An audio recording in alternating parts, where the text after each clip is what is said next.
Dasal ang hinihiling ngayon ng mga malilipit kay Shasha Padilla matapos makumpirmang may stage 1 kidney cancer siya. Sa pagsubok na kinakaharap ngayon ng Divine Diva, buo raw ang suporta ng mga anak ng partner niyang si Dolphy. May report si Nelson Canlas.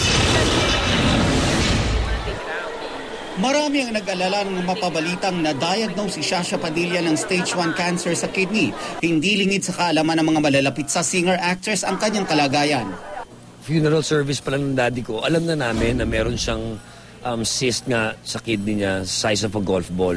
Very positive naman na kasi yung findings sa kanya, very early stage, na yung cure nun is the surgery, no need of chemo, radiation, yung mga kailangan talaga pag may cancer ka. So okay naman.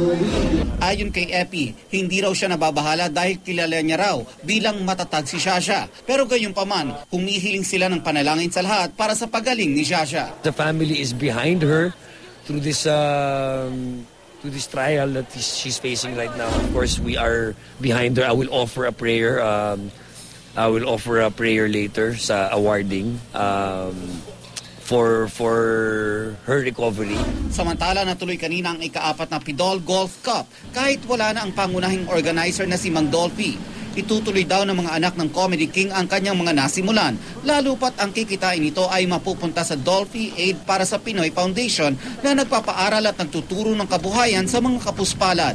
Well, the legacy of my father is not just the comedy that he left behind, yung library of comedy of his films that he left behind.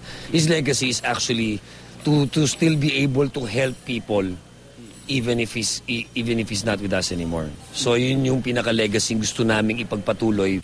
Nelson Canlas, nakatutok 24 oras.